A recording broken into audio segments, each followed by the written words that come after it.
জান্নাত, আজ আমাদের রিলেশনের 1 মাস হয়ে গেল, অথচ তুমি আমাকে এখনো পর্যন্ত তোমার একটা ছবি দিলে না। প্লিজ আজকে একটা ছবি দাও তোমার। তোমাকে বলছি না এসব ছবির আবদার করবে না। যদি দেখার শখ থাকে তাহলে আমাদের বাড়িতে এসে দেখে যাও। এটা কেমন কথা তুমি বলো? এখন কি আমি যেতে পারবো? তুমি বোঝার চেষ্টা করো না কেন? একটা ছবি দিলে কি হবে? তোমাকে বলেছি না যদি দেখতে চাও তাহলে আমার বাড়িতে আসো। আমার এসব জোরাজুরি ভালো লাগে না। তোমার বাড়িতে কিভাবে যাব? আমি কিছু জানি না। আচ্ছা, তোমার জানতে হবে না। দেখি, যেদিন যেতে পারবো সেদিনই তোমাকে দেখবো। এই তো ছেলের মতো কথা। ওই স্যার বলতে হবে না।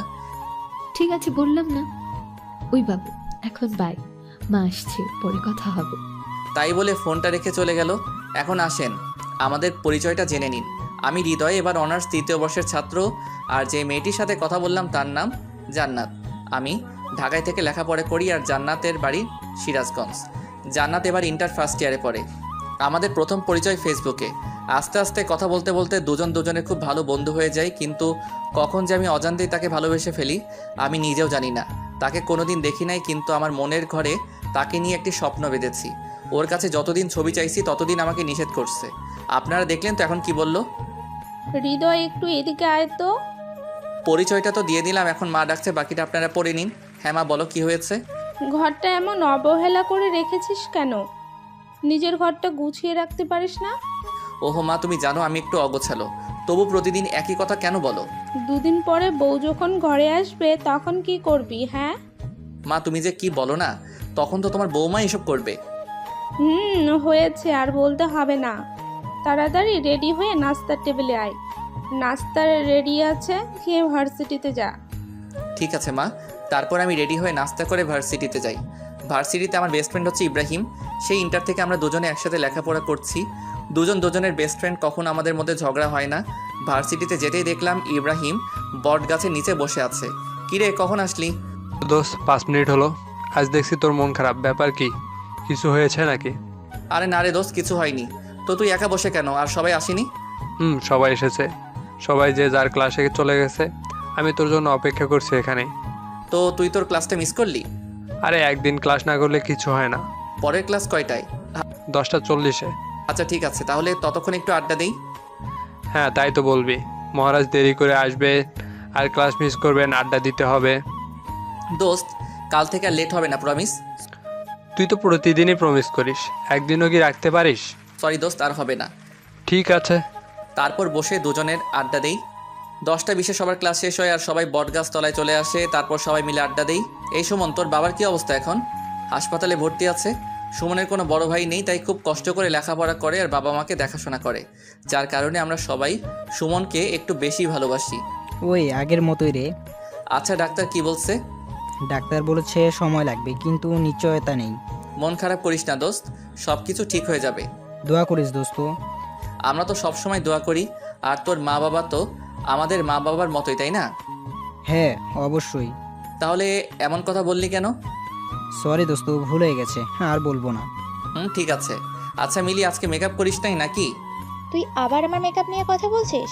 আচ্ছা হৃদয়, মিলির পিছনে তোর না লাগলে কি পেটের ভাত হজম হয় না নাকি? একদম ঠিক বলেছিস, শালা সারাক্ষণ আমার পিছনে লেগে থাকে। ওই এখন সাপোর্ট পাইয়া এত লাফালাফি করতে হবে না। তুমি যে মেকআপ ম্যান তা তো সবাই জানে, সারাক্ষণ মেকআপ নিয়ে ব্যস্ত। এবার কিন্তু বাড়াবাড়ি হয়ে যাচ্ছে হৃদয়। আচ্ছা বোন, ভুল হয়েছে, মাফ কইরা দে। হয়েছে, এত ঢং করতে হবে না।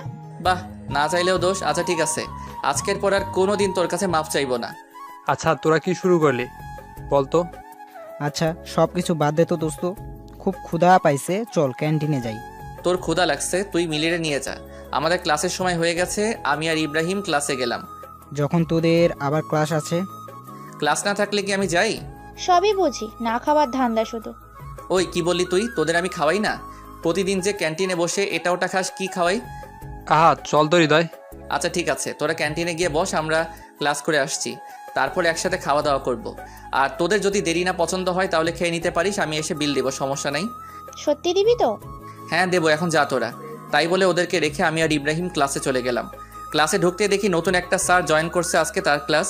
স্যারের আজ আমাদের প্রথম ক্লাস, তাই আজকে পরিচয় পর্বের মধ্য দিয়ে ক্লাস শেষ করে বেরিয়ে ক্যান্টিনে চলে যাই। ক্যান্টিনে গিয়ে দেখি হারামিগুলো বসে আছে। কিরে তোরা কিছু খাসনি? তোদের ছাড়া আমরা কখনো কিছু খাইছি? আরে বোকা, খাইলে কি হইতো? কিছু হতো না, কিন্তু তোদের ছাড়া আমরা খাবো না, তাই খাইনি।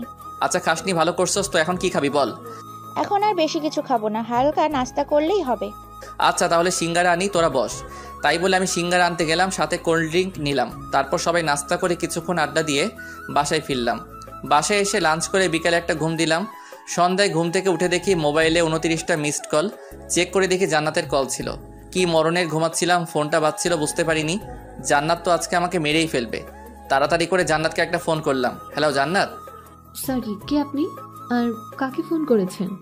আমি সরি, আসলে ভার্সিটি থেকে এসে লাঞ্চ করে একটু ঘুমিয়ে পড়ছিলাম, তাই বুঝতে পারিনি তখন ফোন করছিলাম। সরি। তো ঘুম থেকে উঠেছেন কেন? যান ঘুমান। সরি তো জান। তোমার এই সরি আমার আর ভালো লাগে না। আচ্ছা ঘুমিয়ে পড়েছিলাম তো কি করব? কিচ্ছু করতে হবে না, চুপচাপ বসে থাকো। বাই। তাই বলে ফোনটা কেটে দিল। আল্লাহ গো, মেয়েটা কত রাগ করে।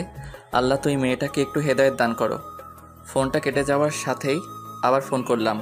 কি ব্যাপার, আবার ফোন করেছো কেন? আমার জান পাখিটা, প্লিজ কথা বলো। তোমার সাথে আবার কিসের কথা? কথার কি শেষ আছে? প্লিজ। হ্যাঁ, কথা শেষ আছে। তোমার সাথে আমার আর কোনো কথা নেই। প্লিজ জান, এমনটা করো না, প্লিজ কথা বলো। আচ্ছা ঠিক আছে, বলো কি বলবে। I love you. এটা ছাড়া আর কোনো কথা আছে? আছে তো। তো সেই কথা বলো। আমার না খুব ইচ্ছা করছে তোমার কাছে ছুটে যেতে। তো আসো না কেন? কি করব বলো? সিরাজগঞ্জ তো আমার কোনো রিলেটিভ নেই যে তার পাশেই যাব। রিলেটিভ না থাকলে কি আসা যায় না? যাওয়া যায় তো, কিন্তু আমি তো কিছুই চিনি না, কোথায় যেতে কোথায় চলে যাব। তুমি কোন দুনিয়ার মানুষ? কেন? তুমি ডিজিটাল যুগে এসে হারিয়ে যাওয়ার ভয় করছো? আমি আমার ভয় করি না। যদি তুমি কোনো কারণে হারিয়ে যাও, সেদিন আমার মরণ ছাড়া কিছু হবে না। হয়েছে, এখন আর ইমোশনাল কথা বলতে হবে না। তারপর জান্নাতের সাথে অনেকক্ষণ কথা বলে ফোনটা রেখে একটু ছাদে যাই। আমাদের ছাদে একটি দোলনা আছে, তো ছাদে গিয়ে দোলনায় বসে দোল খাচ্ছিলাম, এমন সময় সুমনের ফোন আসলো। হ্যালো হৃদয়, তুই কোথায়? কিরে কি হয়েছে, এভাবে কথা বলছিস কেন? বাবা কেমন জানি করছে, তুই একটু তাড়াতাড়ি হসপিটালে আসবি। আচ্ছা আমি আসতেছি দাঁড়া। তাই বলে ফোনটা রেখে বাসা থেকে বেরিয়ে ইব্রাহিমের বাসায় গেলাম। ইব্রাহিমকে সাথে নিয়ে হাসপাতালে চলে গেলাম।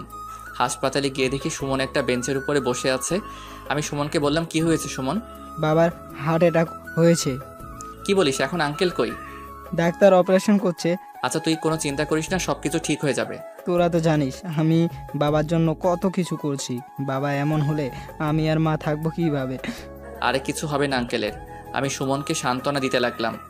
সান্ত্বনা দিতে দিতে দেখি ডাক্তার অপারেশন শেষে বাহিরে আসলো। আমরা ডাক্তারের কাছে গিয়ে বললাম, অবস্থা ডাক্তার? অবস্থা খুব একটা ভালো নয়, রোগী চাইছে না বাঁচতে। আমরা এখন কি করবো বলেন? মানে কি বলছেন আপনি? উনি হার্টের পেশেন্ট, কিন্তু সেদিকে আমি কোনো চিন্তাই করেন না, সারাক্ষণ নিজের প্রতি অবহেলা করে। এখন আমরা কি করব? আচ্ছা ডাক্তার, এখন কোনো উপায় নেই কি? হ্যাঁ আছে, অনেক মেন্টালি সাপোর্ট দিতে হবে। আচ্ছা ঠিক আছে ডাক্তার, আমরা যথেষ্ট চেষ্টা করব। ঠিক আছে। তারপর ডাক্তার চলে যায়। আমরা সুমনের বাবার কাছে যাই। সুমনের বাবার কাছে গিয়ে বলি, আঙ্কেল এখন কি অবস্থা? এই তো বাবা, জীবন্ত লাশ হয়ে শুয়ে আছি। এমন কথা বলছেন কেন? কি বলবো বাবা, আর কতদিন এভাবে থাকবো? অনেক দিন তো হয়ে গেল। হ্যাঁ অনেক দিন হয়ে গেল। আপনি জানেন আপনি অসুস্থ হওয়ার পর থেকে সুমন আর আন্টি কত কষ্ট করছে। যেখানে সুমনের পড়াশোনায় মনোযোগী হওয়ার কথা, সেখানে পড়াশোনার পাশাপাশি আপনার চিকিৎসা খরচ জোগাতে হয়, পরিবার চালাতে হয়। এই বয়সে সুমনকে কত কষ্ট করতে হচ্ছে বলেন। আর আপনি যদি নিজেকে এভাবে গুটিয়ে নেন তাহলে কিভাবে হবে? আপনার ছেলের দিকেও তো দেখতে হবে নাকি? আপনার ছেলের দুঃখটাকে একটু বোঝার চেষ্টা করবেন না? একটু সুস্থ হয়ে ওঠেন, সবাইকে ভালো রাখতে হবে তো। ঠিক বলছো বাবা, আমি একটা অপদার্থ বাবা। যেখানে বাবাকে সব দায়িত্ব পালন করতে হবে, সেখানে আমার ছেলে আমার দায়িত্ব পালন করছে। তাহলে বুঝেন, এখন আপনাকে যত তাড়াতাড়ি সম্ভব সুস্থ হয়ে উঠতে হবে। আর কোনো চিন্তা করবেন না, আমরা আছি তো, সবসময় হাসি খুশি থাকার চেষ্টা করবেন। ঠিক আছে বাবা, তোমাদের অনেক কষ্ট দিলাম। আমাদের কোনো কষ্ট নেই, তুমি তাড়াতাড়ি সুস্থ হয়ে ওঠো। আমাকে সুস্থ হতেই হবে। এই তো আঙ্কেল, এখন বুঝতে পেরেছেন। তারপর কিছুক্ষণ আঙ্কেলের সাথে কথা বলার পর সুমনকে বুঝিয়ে রেখে আমি আর ইব্রাহিম চলে আসি। বাসায় এসে ঘুমিয়ে পড়ি। পরের দিন ঘুম থেকে উঠে ফ্রেশ হয়ে নাস্তা করে একটু আড্ডা দিতে বেরিয়ে পড়ি। আজ ভার্সিটিতে ক্লাস নেই তাই ভার্সিটিতে যাওয়া হলো না। আমাদের একটা আড্ডাখানা আছে, সেখানে যেদিন ভার্সিটির সবাই আড্ডা দেই, আজকেও তো আর বিকল্প নেই। সবাই এসে পড়েছে, সবাই বসে আড্ডা দিচ্ছি। হঠাৎ এমন সময় ইব্রাহিমের ফোনে একটা কল আসে। ইব্রাহিম, তোমার ছোট চাচার বিয়ে ঠিক হয়েছে। আগামীকাল আমাদের গ্রামের বাড়ি যেতে হবে। কি বলছো বাবা, সত্যি? হ্যাঁ সত্যি। আমার অনেক মজা হচ্ছে। দাঁড়াও বাবা, আমি তাড়াতাড়ি বাসায় আসছি। আচ্ছা ঠিক আছে। ইব্রাহিম ফোনটা রাখা মাত্রই আমি ইব্রাহিমকে বললাম, কি রে, কি হয়েছে, এত খুশি কেন? আর বলিস না, আমার ছোট চাচার বিয়ে ঠিক হয়েছে। কাল সকাল সকাল আমাদের গ্রামের বাড়িতে যেতে হবে। গ্রামের বাড়ি? তোর আবার গ্রামের বাড়ি আছে নাকি? হ্যাঁ রে, তোকে এর আগে বলা হয়নি, কারণ আমার ছোটবেলা থেকেই ঢাকার বড় হয়েছি। গ্রামে 2-1 বার গিয়েছিলাম। তোদের গ্রামের বাড়ি কই? সিরাজগঞ্জ। কি শালা, তোর বাড়ি সিরাজগঞ্জ? আমাকে বলবি না? কেন রে, কি হয়েছে? শালা, আবার সিরাজগঞ্জ একটা কাজ আছে। আমার কোনো রিলেটিভ থাকে না, তাই যাইতে পারতেছি না। আর তোর গ্রামের বাড়ি ওখানে, আমাকে আগে বলবি না? সিরাজগঞ্জ তোর আবার কি কাজ আছে? তোকে বলা যাবে না, একটু সিক্রেট। অনেকদিন ধরেই যাবো বলছি, কিন্তু যাওয়া হচ্ছে না। আচ্ছা, এতই যখন সিগারেট, তাহলে একটা কাজ করতে পারিস। কি কাজ? আমাদের সাথে কাল আমাদের গ্রামের বাড়িতে চল, তাহলে আমার চাচার বাড়ি গিয়ে তোর কাজটা হয়ে যাবে। আমি ইব্রাহিমের কথা ফেলতে পারলাম না, কারণ আমি সিরাজগঞ্জ যাওয়ার জন্য অনেক চেষ্টা করছিলাম। এখন সুযোগ পেয়েছি, হাতছাড়া করব না। তাহলে তো খুব ভালো হয়। আচ্ছা ঠিক আছে, তাহলে রেডি হয়ে নিস, কাল সকালে রওনা দিব। আচ্ছা ঠিক আছে দোস্ত, আজকে আমি অনেক খুশি, কারণ জান্নাতের সাথে দেখা করার জন্য সিরাজগঞ্জে যাচ্ছি। বাসায় গিয়ে জান্নাতকে ফোন দিলাম। হ্যালো জান্নাত, এবার তুমি পালাবে কোথায়? এবার তোমাকে দেখেই ছাড়বো। মানে কি বলছো তুমি? আগামীকাল আমি সিরাজগঞ্জ যাচ্ছি। সত্যি? আগামীকাল তুমি আমার সাথে দেখা করার জন্য সিরাজগঞ্জ আসছো? হ্যাঁ জান, সত্যি। শুধু একদিনের জন্য না, বেশ কিছুদিন থাকবো। বাহ, তাহলে তো খুব খুশির খবর। কিন্তু কোথায় আসবে, কার বাসায় আসবে? আমার বেস্ট ফ্রেন্ডের বাড়িতে। তোমার আবার বেস্ট ফ্রেন্ড সিরাজগঞ্জে কিভাবে হলো? আরে বলো না, আমার বেস্ট ফ্রেন্ডের গ্রামের বাড়ি সিরাজগঞ্জ, আমি জানতামই না। আজকে জানলাম, তাই আর দেরি করছি না, আগামীকাল চলে যাব। আচ্ছা ঠিক আছে, দেখে শুনে এসো। ওকে জান। এভাবে জানাতের সাথে অনেকক্ষণ কথা বললাম। তারপর মা বাবাকে জানালাম আগামীকাল সিরাজগঞ্জ যাব ইব্রাহিমের চাচার বিয়েতে। মা বাবা রাজি হয়ে যায়, কারণ তারা জানে ইব্রাহিম আমার বেস্ট ফ্রেন্ড। রাত্রে আমার সব কাপড় চোপড় গুছিয়ে নিলাম। পরের দিন সকালে আমি, ইব্রাহিম আর ওর মা বাবা সবাই সিরাজগঞ্জের উদ্দেশ্যে রওনা দিলাম। দীর্ঘ 5 ঘন্টা যাত্রা করার পর আমরা বাসায় পৌঁছালে ইব্রাহিমের গ্রামের বাড়িতে যেয়ে বাড়ির কলিং বেল বাজাতেই হুট করে কি যেন আমার মাথায় একটা লাঠি দিয়ে বাড়ি দিল। আমি কিছু বুঝে ওঠার আগেই মেয়েটা সামনে থেকে দৌড়ে পালালো। পাশে দেখে ইব্রাহিম বলল, কিছু মনে করিস না দোস্ত, এটা আমার পাগলির ছোট বোন। অনেকদিন ধরে গ্রামে আসি না তো, তাই আমাকে মারার জন্য এসেছিল, কিন্তু ভুল করে তোকে মেরে ফেলছে। তোর আবার বোন আছে? হ্যাঁ রে, ও তো ছোটবেলা থেকেই গ্রামে থাকে। গ্রাম ছেড়ে নাকি ওকে যেতে মন চায় না। বাহ, ভালো তো। আচ্ছা, আমরা কি গেটে দাঁড়িয়ে কথা বলবো নাকি ভিতরে যাব? হ্যাঁ বাবা, ভিতরে চলো। তারপর আমরা বাসার ভিতরে যাই। ভিতরে গিয়ে দেখি মেয়েটি বসে আছে। আঙ্কেল আন্টি সবাই যে যার রুমে গেল। ইব্রাহিম তার ছোট বোনকে বলল, মিম, এটা আমার বেস্ট ফ্রেন্ড হৃদয়, ওকে একটা রুমে জায়গা দে, আমাদের সাথেই থাকবে। ঠিক আছে ভাইয়া।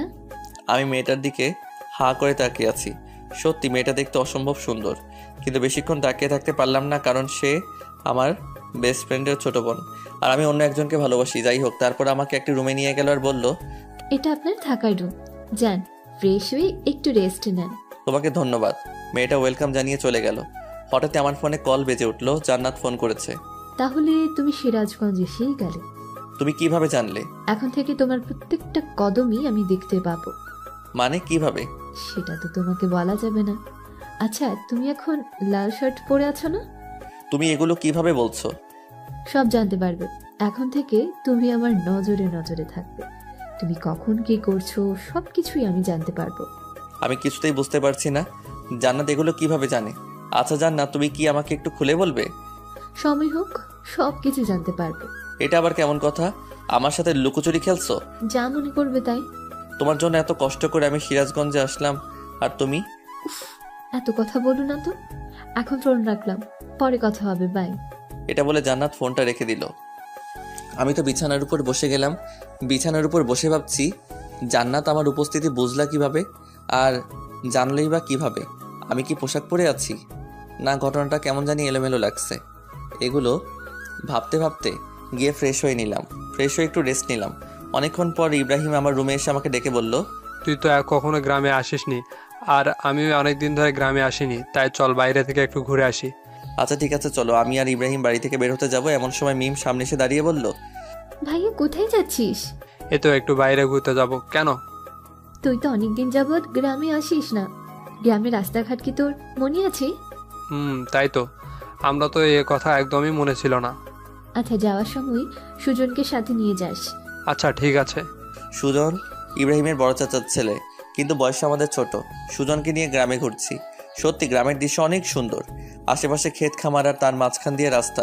খুব মজা হচ্ছিল। চারপাশে পাখির কিচিরমিচির শব্দ। সত্যি শহরের সাথে গ্রামের কখনো তুলনা হয় না। ঘুরতে ঘুরতে হঠাৎ জান্নাতের একটা SMS আমার ফোনে আসলো। বাইরে ঘুরেছো ঠিক আছে, কিন্তু এলাকার অন্য কোনো মেয়ের দিকে তাকালে কিন্তু চোখ তুলে ফেলবো। ও আল্লাহ, জান্নাত আমার প্রতিটা খবর কি করে জানছে? জান্নাত এখন কোথায় আছে আমি তো কিছুই বুঝতে পারছি না। আর আমার খবরগুলো কিভাবে পাচ্ছে আমার তো মাথায় আসছে না। আচ্ছা তুই কোথায় আছো বলো তো? ঠিক সময় আসুক সবকিছু জানতে পারবে। তোমার জন্য এত কষ্ট করে আমি আসলাম, আর আমার সাথে দেখাই করছো না? কিচ্ছু বলার নাই, অপেক্ষা করো। সবুরে মিমা ফলে। কি আর করার, কোনো উপায় নেই জান্নাতকে দেখার। গ্রামটা ঘুরে দেখা শেষে বাসায় ফিরি। বাসায় ফিরে রুমে রেস্ট নিচ্ছি। এমন সময় দেখলাম মিম বারবার আমার রুমের সামনে দিয়ে ঘুরপাক খাচ্ছে। আমি বুঝলাম না ব্যাপারটা কি। মেয়েটা আমার রুমের সামনে দিয়ে এমন ঘোরাঘুরি করছে কেন? একটু পর ডিনারের জন্য ইব্রাহিম এসে ডেকে গেল। তারপর ডিনার শেষে রুমে এসে শুয়ে আছি। একটু পর আমার ফোনে মেসেজ আসলো। কি ব্যাপার, সারাদিন রুমের মধ্যে শুয়ে বসে থাকো, খারাপ লাগছে না? তুমি কোথায় আছো এখন? আর তুমি কিভাবে বুঝলে আমি রুমের মধ্যে বসে আছি? তোমাকে বলেছি না, তোমার প্রত্যেকটা কদম এখন থেকে আমি দেখতে পাবো। তাহলে আমার সামনে আসছো না কেন? সঠিক সময় আসুক, ঠিকই সামনে যাব। আচ্ছা, তোমাকে যেটা বলার জন্য মেসেজ দিয়েছি, চলো কাল দেখা করি। সত্যি কাল দেখা করবা? হ্যাঁ, দেখা করব। কাল স্কুলের মাঠে চলে এসো, দেখা হবে। কিন্তু আমি তো স্কুলের মাঠটা চিনি না, কিভাবে যাব? তুমি বাসা থেকে বেরিয়ে ডান দিকে একটা রাস্তা আছে, সেই রাস্তা দিয়ে সোজা চলে আসবে। তারপর সামনে একটা মোড় দেখতে পাবে, সেখান থেকে উত্তর দিকে একটু সামনে গেলেই স্কুলের মাঠ পড়বে, আর সেখানে আমরা দেখা করব। আচ্ছা ঠিক আছে যান। সত্যি আজ আমি অনেক খুশি। কাল জান্নাতের সাথে দেখা হবে এটা ভাবতেই আমি খুশিতে আত্মহারা হয়ে যাচ্ছি। কাল প্রথম জান্নাতের সাথে আমার দেখা হবে। আমি খুবই এক্সাইটেড হয়ে আছি। জান্নাতের কথা ভাবতে ভাবতে কখন ঘুমিয়ে গেছি বুঝতে পারছি না। পরের দিন সকালে ঘুম থেকে উঠে নাস্তা করে স্কুলের মাঠে চলে যাই, কিন্তু কোথাও জান্নাতকে দেখতে পারছি না। হঠাৎ সামনে থেকে 4-5টা মেয়ে আসলো। কি ব্যাপার, এখানে দাঁড়িয়ে কি করেন? দেখলাম মেয়েগুলোর মধ্যে মিম মেয়েটি আছে। কি বলবো বুঝতে পারছিলাম না। কি হলো, কিছু বলেন না কেন? কি বলবো, একজনের সাথে দেখা করার জন্য আসছি কিন্তু তাকে খুঁজে পাচ্ছি না। কার সাথে দেখা করতে এসেছেন ভাইয়া? জান্নাতের সাথে দেখা করতে আসছি। ও, তাহলে আপনি সেই হৃদয়। হ্যাঁ, কিন্তু আপনারা কারা? আমরা জান্নাতের ফ্রেন্ড। ও আচ্ছা, কিন্তু আপনাদের ফ্রেন্ড কোথায়? জান্নাত তো আসেনি। কেন? জান্নাতের তো আজকে আমার সাথে দেখা করার কথা ছিল। সরি, আজ জান্নাত আপনার সাথে দেখা করবে না। আপনি কি ভেবেছেন জান্নাতের দেখা পাওয়া খুব সহজ? সহজ হবে না কেন? আমি তো তাকে ভালোবাসি। ভালোবাসেন, তাতে কি দেখা হচ্ছে না? আচ্ছা শুনুন, এখানে যখন এসেই পড়েছেন, তাহলে আজকে আপনি আমাদের খাওয়াবেন। আমি আপনাদের কেন খাওয়াবো? বারে দেখতে হবে না আপনি কিপটা নাকি? আমি গিফটটা নই। সেটা তো দেখতেই পাচ্ছি। যদি কিপটা না হতেন তাহলে আমরা জান্নাতের ফ্রেন্ড জানার পর আমাদের খাওয়াতে না করতেন না। আমি কিভাবে বুঝবো যে সত্যি আপনারা জান্নাতের ফ্রেন্ড? আপনি কি আমাদের চিটার ভাবছেন? হইতেও পারেন, কিভাবে বুঝবো? আচ্ছা ঠিক আছে, আমরা চিটার। জান্নাতের সাথে দেখা হওয়ার কথা ভুলে যান। কেন জান্নাতের সাথে দেখা হওয়ার কথা ভুলে যাব কেন? জান্নাত আপনার সাথে দেখা করবে না, আপনি আমাদের চিটার বললেন। আচ্ছা আমার ভুল হয়েছে, সরি। প্লিজ জান্নাতের সাথে দেখা হওয়ার ব্যবস্থা করে দিন। আপনি তো আমাদের খাওয়াতেই চাইলেন না, তাহলে দেখা করানোর কথা ভাববো কিভাবে? হঠাৎ এমন সময় ফোনে মেসেজ আসলো। ও, চুপচাপ আমার ফ্রেন্ডরা যা বলে তাই শোনো। ওরা যা খেতে যায় তাই খাওয়াবেন, না হলে কিন্তু তোমার সাথে দেখা করব না। কিন্তু তুমি কোথায় আছো? আর আজ তো আমার সাথে দেখা করার কথা ছিল। দেখা করার কথা ভুলে যাও। যদি আমার ফ্রেন্ডরা খুশি হয় তোমার প্রতি, তাহলে আমি দেখা করব। কি আর বলবো, বলির পাঠা জান্নাতের সব ফ্রেন্ডকে বললাম চলেন আপনাদের খাওয়াতে নিয়ে যাই। কিন্তু আমরা তো চিটার, তাহলে আমাদের খাওয়াবেন কেন? প্লিজ বোন, মাফ চাই। প্লিজ চলেন। তারপর সবাইকে নিয়ে রেস্টুরেন্টে যাই এবং সবাইকে ইচ্ছা মতো খাওয়াই। একেবারে বিল এসেছে 1850 টাকা। পকেট অর্ধেক ফাঁকা করে ফেললো শুধু একবারই। আল্লাহ জানে আমার পকেট থেকে আর কত খসবে। হোটেলের বিল দিব শেষে জান্নাতের ফ্রেন্ডদের বললাম, এখন তো জান্নাতের সাথে দেখা করার ব্যবস্থা করে দিবেন প্লিজ। আচ্ছা ভেবে দেখি, যদি মনে হয় আপনার সাথে জান্নাতের দেখা করানো যাবে তাহলে দেখা করাবো। এটা কেমন কথা? হ্যাঁ এটাই কথা। আর হ্যাঁ, আমার ভাইয়া যেন আজকের ব্যাপারে কোনো কিছু না জানে। আচ্ছা ঠিক আছে। একে তো পকেট থেকে এতগুলো টাকা খসালো, আবার জান্নাতের সাথে দেখা করার ব্যবস্থা করে দিল না। কেমনটা লাগে আপনারাই বলেন তো। দুঃখ ভরা মন নিয়ে বাসায় ফিরলাম। বাসায় ফিরে ফ্রেশ হয়ে ছাদে যাই। ছাদে গিয়ে বসে আছি, কিছু ভালো লাগছে না। বারে বারে জান্নাতের কথা মনে পড়ছে। জান্নাতের সাথে খুব দেখা করতে ইচ্ছে করছে কিন্তু পারছি না। এমন সময় মিম ছাদে চলে আসে আর আমাকে বলে, কি ব্যাপার দুলা ভাই, ছাদি একা একা কি করেন? তুমি আমার সব খবর জান্নাতকে বলো তাই না? সেটা জেনে আপনি কি করবেন? জানি, তুমি জান্নাতকে আমার সকল খবর বলো। তুমি ছাড়া বলার মতো এই বাসায় আর কেউ নেই। হ্যাঁ আমি বলি তো, কি হয়েছে? মিম প্লিজ জান্নাতের সাথে একবার দেখা করার ব্যবস্থা করে দাও না। সরি, আমি পারবো না। এটা বলে মিম আমাকে ভেঙচি কেটে নিচে চলে যায়। কি বলবো কিছু বুঝি না। সবাই আমার সাথে প্রতারণা শুরু করে দিয়েছে।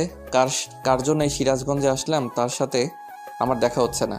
বিয়ের এখনো 3 দিন বাকি, আর তাই সবাই প্ল্যান করে যমুনা নদীতে ঘুরতে যাবে। ইব্রাহিমের বাড়ি থেকে যমুনা নদী বেশি দূর না, তাই প্ল্যান অনুযায়ী পরের দিন সকালে যমুনা নদীতে ঘোরার জন্য বেরিয়ে পড়ি। যমুনা নদীর বাড়ি গিয়ে সবাই অনেক আনন্দ করেছি। নদীতে প্রচুর স্রোত বইছে। নদীর ধারে কিছুক্ষণ আড্ডা দেওয়ার পর সবাই মিলে প্ল্যান করি নৌকায় করে কিছুক্ষণ ঘুরবো। কথা মতো একটা নৌকায় উঠে পড়ি। আজ জীবনে প্রথম নৌকায় উঠছি, খুব ভয় করছে যদি নৌকা থেকে পড়ে যায় বা নৌকাটা ডুবে যায়। কিন্তু সবাই নৌকায় অনেক মজা নিচ্ছে। সবাই নৌকার উপর নাচানাচি করছে। আমি সাঁতার জানি না, তাই আমার ভয়টা অনেক বেশি ছিল। ইব্রাহিমও সাঁতার জানতো না, কারণ ও ছোটো থেকেই ঢাকায় বড় হয়েছে। ইব্রাহিম আর আমি খুব ভয় পাচ্ছিলাম। সবাই নাচানাচি করছে, খুব মজা করছে তারা। তাদের দেখে খুব হিংসা হচ্ছিল। উফ, আমিও যদি ওদের সাথে একটু নাচতে পারতাম। কিন্তু আমার তো ভয় করছে যদি নৌকাটা ডুবে যায়। সব কিছু ভুলে ভাবলাম যা হবার হবে, সবার সাথে আমিও নাচবো। সবার সাথে নাচতেছি, হঠাৎ এমন সময় একজনের সাথে ধাক্কা লেগে আমি নৌকার উপর থেকে নদীর ভেতরে পড়ে যাই। আমি সাঁতার জানি না, পানির মধ্যে সাহায্যের জন্য চিৎকার করছি, কিন্তু স্রোতে আমি নিজেকে কন্ট্রোল করতে পারলাম না। পানির স্রোতের মধ্যে আমি হারিয়ে যেতে লাগলাম। এমন সময় মিম নদীতে লাফ দিয়ে আমাকে খুঁজতে লাগে, কিন্তু কিছুতেই খুঁজে পাচ্ছিল না। অনেকক্ষণ খোঁজাখুঁজির পরে আমার দেহটা খুঁজে পাই। তারপর আমার দেহটি নৌকার উপরে উঠায়। আমার দেহ নৌকার উপরে উঠিয়ে তাড়াতাড়ি করে নদীর পাড়ে নিয়ে যাওয়া হয়। নদীর পাড়ে নিয়ে আমার পেটে চাপ দিয়ে পেট থেকে পানি বের করা হয়। পানি বের করার পরও আমার জ্ঞান ফেরে না। কি করবে কেউ বুঝতে পারছে না। এমন সময় মিম আমার মুখটা একটু ফাঁকা করে মিমের মুখ আমার মুখে বসিয়ে ফু দিতে শুরু করে। সবাই চেয়েছে মিমের কাণ্ড দেখে হাঁ করে তাকিয়ে আছে। কিছুক্ষণ ফু দেওয়ার পরে আমি লাফ দিয়ে উঠি। তারপর আমাকে নিয়ে হাসপাতালে যাওয়া হয়। ডাক্তার আনার চিকিৎসা করা হয়। রোগীর ঠিক মতো যত্ন নিতে হবে, না হলে ভবিষ্যতে কোনো বড় সমস্যা হতে পারে। ঠিক আছে ডাক্তার, আমরা ওর ঠিকভাবে যত্ন নেব। ডাক্তার আমার চিকিৎসা করে আর বলে। তারপর আমাকে হাসপাতাল থেকে বাসায় নিয়ে আসা হয়। বাসায় নিয়ে আসার পর আমার যত্ন নেওয়া হবে খুব ভালোভাবে। বিশেষ করে মিম আমার খুব যত্ন নেয়। জান্নাত আমার কাছে ফোন করে খুব কান্না করতো আমার এমন অবস্থা দেখে।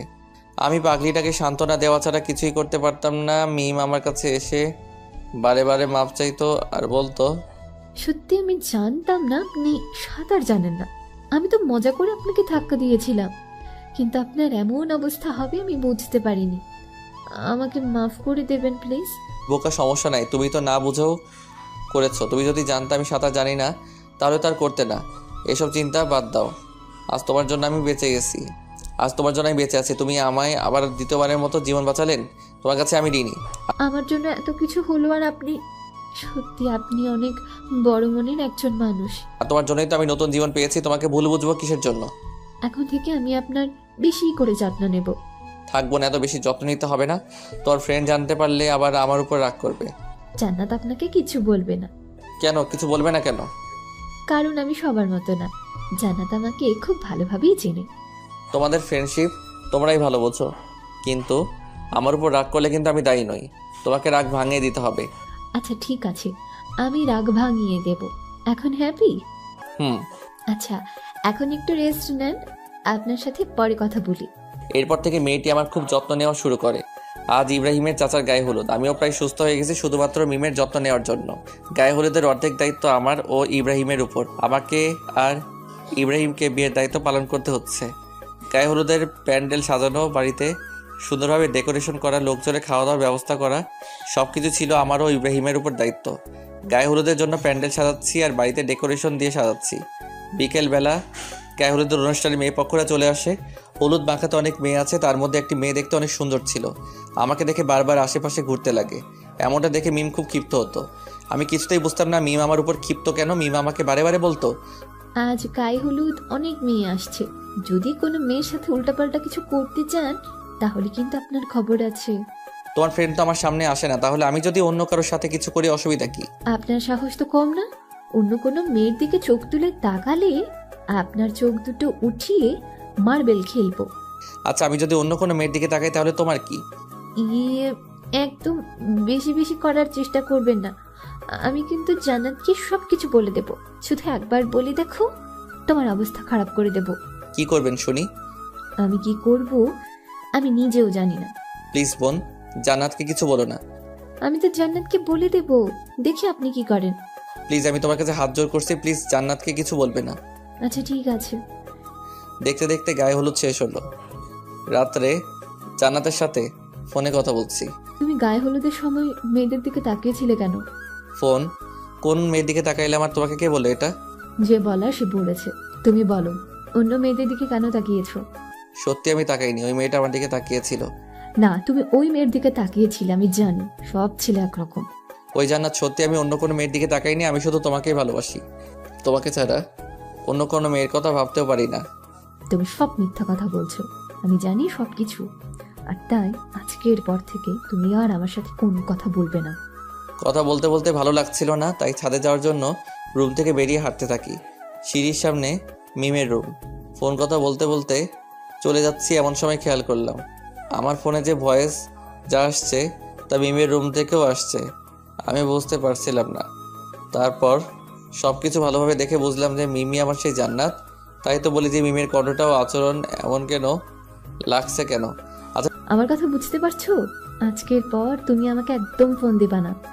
আজ থেকে তোমার সাথে আমার ব্রেকআপ। ঠিক আছে, আমার সাথে কথা বলতে হবে না, আমিও তোমার সাথে কথা বলবো না। যাও, তুমি তোমার মতো থাকো। এটা বলে ফোনটা রেখে দেই। তারপর আমি তোমার রুমে চলে যাই। একটু পর মেয়েরা আমার রুমে দৌড়ে আসছে, আমাকে বলতে লাগলো, ওই, আপনি আমার ফ্রেন্ডকে কি বলেছেন? হ্যাঁ, জান্নাত কান্না করছে কেন? ওর সাথে কথা বলবো না তাই। এই আপনার ভালোবাসা? ছি, যার জন্য আপনি ঢাকা থেকে সিরাজগঞ্জ আসলেন তার সাথে কথা বলা বন্ধ করছেন। আপনার কখনো ভালো হবে না। মিম এইসব কথা বলে যাচ্ছিল, এমন সময় আমি মিমকে জড়িয়ে ধরি। আয়, কি করছেন আপনি? আপনি আমাকে জড়িয়ে ধরছেন কেন? তাই তো আমি তোমাকে জড়িয়ে ধরেছি। কেন?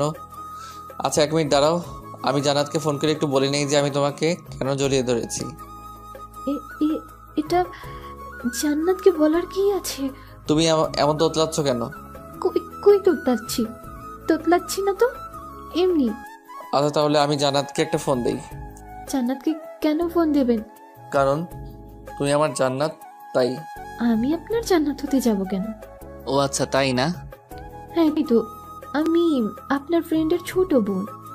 আচ্ছা, এখনই প্রমাণ হয়ে যাবে। 1 মিনিট ওয়েট, আমি জানতে একটা ফোন দেই। এটা বলে জান্নাতের নাম্বারে ফোন দিলাম আর মিমের ফোনটা বেজে উঠল।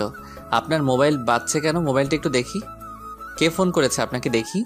না, মানে কেউ ফোন করেনি, আপনাকে দেখতে হবে না। আমি তো দেখেই ছাড়বো। মোবাইলটা দাও বলছি।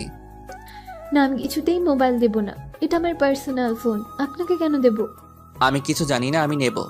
মিমের সাথে জোরাজোরি করতে করতে আমি বিছানার উপর পড়ে যাই আর মিম আমার বুকের উপর পড়ে যায়। দুজন দুজনের খুব কাছে চলে এসেছি। দুজনে দুজনের নিঃশ্বাস অনুভব করতে পারছি। আমার কাছে কেন তুমি পরিচয় গোপন করলে বলো? তোমাকে পরীক্ষা করতে চেয়েছিলাম। তো তোমার পরীক্ষা কি শেষ হয়নি? হয়েছে। তাহলে এখন স্বীকার করলে তো তুমি আমার জান্নাত?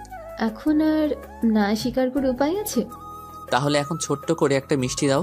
কেন মিষ্টি দেবো কেন? বারে, আমার সাথে এতদিন অভিনয় করলে, আমাকে এত কষ্ট দিলে, তার বিনিময়ে এখন আমাকে মিষ্টি দেবে না? না, দেব না। এটা বললে জান্নাত আমার বুকের উপর থেকে উঠে যেতে চাইল। আমি ওর হাত ধরে টান দিয়ে আবার বুকের মধ্যে টেনে নিলাম আর তারপর জান্নাতের ঠোঁটে আমার ঠোঁট লাগিয়ে ভালোবাসার প্রথম ছোঁয়া এঁকে দিলাম। এভাবে 3 মিনিট থাকার পর মিম আমাকে ছাড়িয়ে দৌড়ে তার রুমে পালিয়ে যায়।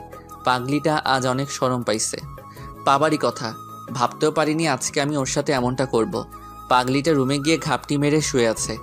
আমি মিমের রুমে গিয়ে মিমের কাঁধে হাত রাখলাম। আমার হাত রাখা দেখে মিম বিছানা থেকে উঠে দাঁড়িয়ে পড়ল। আমি মিমের গালে হাত রেখে বললাম, লজ্জা পাইছো? হুম তুমি ভাবতেও পারোনি কিভাবে ধরা পড়ে যাবে, তাই না? হুম। আচ্ছা, তুমি কিভাবে বুঝলে যে আমি জান্নাত? ওইটা সিক্রেট, বলা যাবে না। এই যে বলো, বলছি। না, বলবো না। তুমি বলবে না? আচ্ছা, তুমি এমন করতেছো কেন? আমি যেভাবেই হোক জানতে পারছি, তোমাকে সেটা জানতে হবে কেন? না, আমি শুনবো, তুমি বলো। আচ্ছা, বলতেছি। যখন তোমার সাথে কথা বলছিলাম তখন কথা বলতে বলতে ছাদে যাওয়ার জন্য রুম থেকে বেরিয়েছিলাম, আর তখন দেখলাম তোমার রুম থেকে সাউন্ড আসতেছে। তখনই বুঝতে পেরে গেছি। ও, তুমি তো তাহলে ভালো না। তোমার আড়ি পাতার অভ্যাস আছে। তোমাকে ধরার জন্যই তো আমাকে আড়ি পাততে হয়েছে।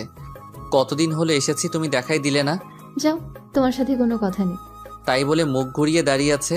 আমি ওকে ঘুরিয়ে আমার সামনে নিয়ে এসে বললাম, এই পাগলি, আজ প্রথম তোমার সাথে আমার সামনাসামনি পরিচয় হলো, আর তুমি এভাবে মন খারাপ করে দাঁড়িয়ে থাকবে? থাকবোই তো, তোমার কি? এটা শোনার পর আমি জান্নাতকে আমার বুকের মধ্যে টেনে নিলাম। এবার বলো, আর রেগে থাকবে? এভাবে ভয় নিয়ে ধরেছেন কেন? আমাকে জড়িয়ে ধরার সাহস কি নেই নাকি? আছেই তো, দেখবে। দেখাও দেখি।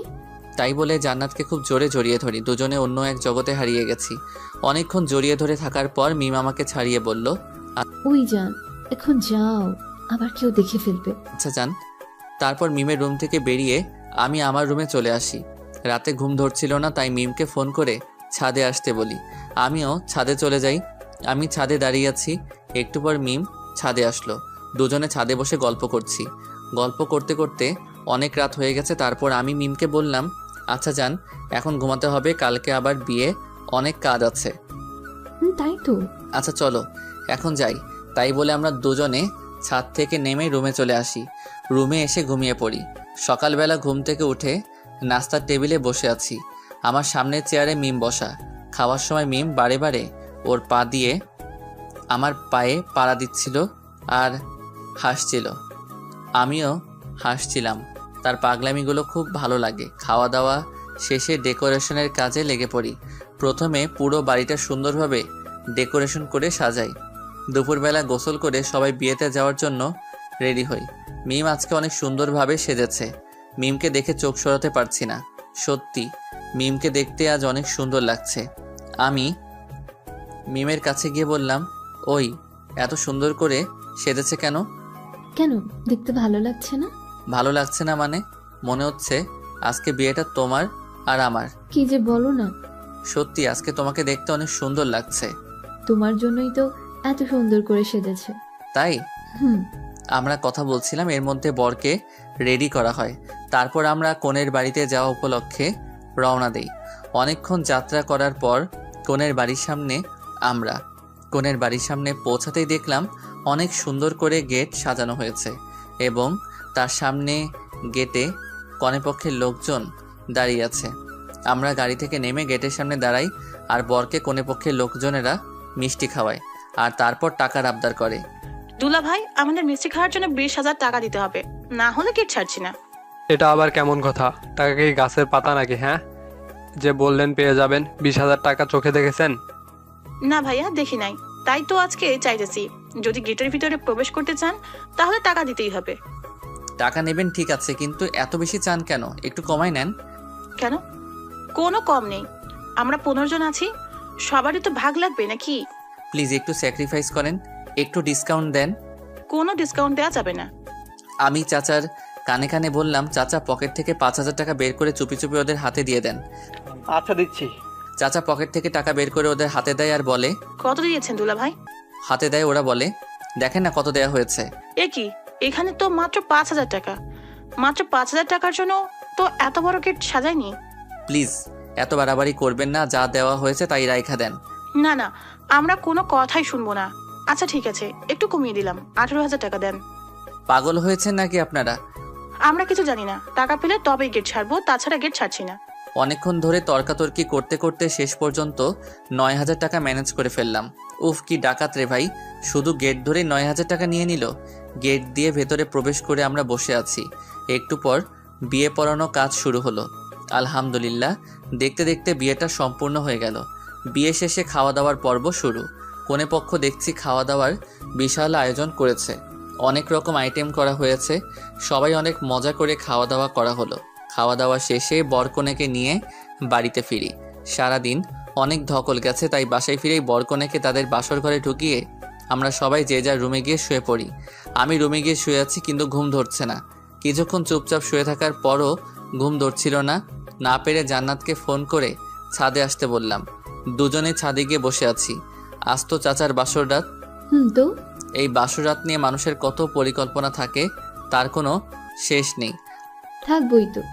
রাতে দুজন দুজনকে খুব ভালোভাবে জেনে নেয়, বুঝে নেয়, ভালোবাসা আদান প্রদান করে। আমাদেরও এমন হবে, তাই না? চাতুষ্ট। ওই কিছু ভালো লাগছে না, একটা পাপ্পি দাও না। খুব লোভ ধরেছে, তাই না? একটুখানি দাও না জান। দিন দিন তোমার চাহিদা কিন্তু বেড়েই যাচ্ছে। কি দেবে না তো? না, দেব না। ওকে। তাই বলে ছাদ থেকে নেমে আসতে ধরলাম। এমন সময় জান্নাত আমার হাত টেনে বুকের মধ্যে জড়িয়ে ধরে আমার ঠোঁটে ঠোঁট লাগিয়ে ভালোবাসার ছোঁয়া এঁকে দিল। ঠিক 5 মিনিট পর ছেড়ে দেয়। উফ, আরেকটু হলেই তো মরেই যেতাম। নিঃশ্বাসটা থেমে এসেছিল। কি আর লাগবে? না জান, আজকে আর চাই না। আচ্ছা ঠিক আছে, এখন চুপচাপ রুমে গিয়ে ঘুমিয়ে পড়বো। আচ্ছা যান। তারপর সোজা রুমে গিয়ে ঘুমিয়ে পড়ি। পরের দিন ঘুম থেকে উঠে সবাই বরকনেদের দিকে তাকিয়ে আছি। সবাই খুব হাসাহাসি করছে আর বলছে, রাত কেমন কাটলো? ওহ ভাবি, তুমি না এইসব নিয়ে কেউ জিজ্ঞেস করে? আই হাই, আমার দেবর তো লজ্জায় লাল হয়ে গেছে। চাচা কোনো কথা বলতে পারছে না, লজ্জায় লাল হয়ে গেছে। আর চাচির তো কোনো কথাই নেই। অনেকক্ষণ মজা করার পর বরকনেকে সকালে নাস্তা করানো হয়। তারপর আমরা সবাই নাস্তা করি। নাস্তা করে কাজে লেগে পড়ি, কারণ বিকেলবেলা কনে পক্ষ থেকে আমাদের বাড়িতে আসবে। খাওয়া দাওয়া সব ব্যবস্থা করতে হবে। ইব্রাহিমকে বাবুরকে আনতে পাঠিয়ে দেই। বাবুর চিরা রান্নার কাজে লেগে পড়ে। আমিও রান্নার কাজে লেগে পড়ি। দুপুরের মধ্যে সব রান্না শেষ করে ফেলি। আমাদের রান্না শেষ হতে হতেই মেয়ে পক্ষ বাড়িতে চলে আসে। তারপর খাওয়া দাওয়ার পর্ব শুরু করে দেই। সবার আগে সকল মেয়ে পক্ষকে খাওয়াই, তারপর এলাকার লোকজনকে খাওয়াই। সবাইকে খাওয়ানো শেষে রাতে কনে পক্ষের লোকজন বরকনেকে তাদের বাড়িতে নিয়ে যায়। বরকনেকে কনে পক্ষের সাথে পাঠিয়ে বাড়িতে সব কিছু গুছিয়ে নিয়ে সবাই রেস্ট নিতে যে যার রুমে চলে যায়। সারাদিন কাজ করার পর শরীরটা খুব ক্লান্ত লাগছে, তাই রেস্ট নেওয়ার জন্য রুমে চলে যাই। বিছানায় শুয়ে আছি আর কি যেন ভাবছি। হঠাৎ কখন ঘুমিয়ে পড়েছি নিজেও জানি না। সকালবেলা জান্নাতের ডাকে ঘুম ভাঙে। এই যে মহারাজ, এখনো ঘুম থেকে ওঠেনি? কি, কয়টা বাজে? 9টা বাজে, আর আপনি পড়ে পড়ে ঘুমাচ্ছেন। কি বলো, এখন এত বেলা হয়ে গেল? আপনি তো পড়ে পড়ে ঘুমাচ্ছিলেন, কিভাবে জানবেন? তাই তো। আচ্ছা তুমি যাও, আমি ফ্রেশ হয়ে আসছি। ওকে। তারপর জান্নাত রুম থেকে চলে যায় আর আমি ফ্রেশ হয়ে নাস্তার টেবিলে চলে যাই। নাস্তার টেবিলে বসে জান্নাত আর আমার চোখে চোখে কথা হচ্ছিল। এমন সময় খেয়াল করলাম ইব্রাহিম আমার দিকে তাকিয়ে আছে। আমি আর কিছু করলাম না, চুপচাপ নাস্তা করে রুমে চলে আসলাম। অনেকক্ষণ ধরে রুমে বসে আছি, কিছু ভালো লাগছে না, তাই ছাদে চলে গেলাম। ছাদে গিয়ে দাঁড়িয়ে আছি। কিছুক্ষণ পর অনুভব করলাম কেউ একজন পেছন থেকে আমাকে জড়িয়ে ধরলো। আমি পিছনে তাকিয়ে দেখি জান্নাত। কি ব্যাপার, তুমি কখন আসলে? দেখলাম তুমি ছাদে আসছো, তাই পেছনে পেছনে চলে আসলাম। তো পিছন থেকে এইভাবে জড়িয়ে ধরলে কেন? কেন, ভালো লাগছে না বুঝি? ভালো লাগবে না কেন? এই দিনের বেলা তুমি আমাকে জড়িয়ে ধরে আছো, কেউ যদি দেখে তাহলে সমস্যা হবে তো। কেউ দেখলে দেখুক, আমার বইয়েই গেছে তাতে। পাগলামি করো না, একটু বোঝার চেষ্টা করো। তুমি চুপ থাকবে? দেখো জান্নাত, একটু বোঝার চেষ্টা করো। এখন আমরা ছাদে আছি, যদি কেউ দেখে ফেলে তাহলে অনেক বড় সমস্যা হয়ে যাবে। তুমি চাও না তো আমি তোমাকে এভাবে জড়িয়ে ধরে থাকি? আচ্ছা ঠিক আছে, থাকো তুমি তোমার মতো, আমি গেলাম। এটা বলে জান্নাত যখন পেছনে ফিরে ছাদ থেকে নেমে যেতে চাইলো, পিছনে ফিরে জান্নাত চমকে গেল। আমি পিছনে তাকাতেই দেখি ইব্রাহিম দাঁড়িয়ে আছে। ইব্রাহিম, তুই এখানে কখন আসলি? কেন ডিস্টার্ব করলাম বুঝি? দোস্ত, এসব কি বলিস? জান্নাত, তুই নিজে যা। ভাইয়া, তুই হৃদয়কে কিছু বলবি না। তোকে নিচে যেতে বলছি, তুই নিচে যা। জান্নাত ইব্রাহিমের ধমক খেয়ে নিচে চলে যায়। এদিকে ইব্রাহিম আর আমি ছাদে রয়ে গেলাম। ইব্রাহিমে আমাকে বলছে, আমি প্রথমে যা সন্দেহ করেছিলাম তাই সত্য হলো। দোস্ত আমার কথা শোন। তুই আর কি বলতে চাস? তোকে আমি আমার বেস্ট ফ্রেন্ড ভাবতাম, আর তুই আমার সাথে এমন করলি। দোস্ত শোন, জান্নাতের সাথে আমার অনেক আগে থেকে পরিচয়। আমাদের প্রথমে ফেসবুকে আলাপ হয়, তারপর আস্তে আস্তে কথা বলতে বলতে আমাদের মধ্যে একটা সম্পর্ক গড়ে ওঠে। বিশ্বাস করো, আমি একদমই জানতাম না যে জান্নাত তোর বোন। আমি তো জান্নাতকে কখনো দেখেছিলাম না। জান্নাতকে আমি না দেখে ভালোবেসেছিলাম। তোর সাথে এখানে আসার পরে আমি জানতে পারিনি যে তোর বোন মিম আমার জান্নাত। আমি তো পরশুদিন জানতে পারলাম যে এটা আমার সেই জান্নাত যাকে আমি ভালোবাসি। দেখ হৃদয়, তুই আমার বেস্ট ফ্রেন্ড। আমার ছোটো বোন মানে তোরও ছোটো বোন। আমি আমার বোনকে অনেক ভালোবাসি, আর তোকেও অনেক ভালোবাসি। আমি কোনো কারণে আমাদের বন্ধুত্বটা নষ্ট করতে চাই না। আমি কি বোঝাতে চেয়েছি তুই বুঝতে পারছিস? দোস্ত, আমি জান্নাতকে অনেক ভালোবাসি রে। আমি ওকে ছাড়া থাকতে পারবো না কিছুতেই। আর কিছুই করার নাই, প্লিজ তুই জান্নাতকে ভুলে যা। কিভাবে ভুলে যাব তুই বল? আমি কিভাবে বলবো? আমি শুধু এটুকুই বলবো, তুই মিমকে ভুলে যা। আচ্ছা, কাকে ভুলে যাব তুই বল? যাকে আমি না দেখে ভালোবেসেছি তাকে? যাকে আমি নিজের থেকেও বেশি ভালোবাসি তাকে? যে আমাকে দ্বিতীয়বারের মতো জীবন দান করলো তাকে?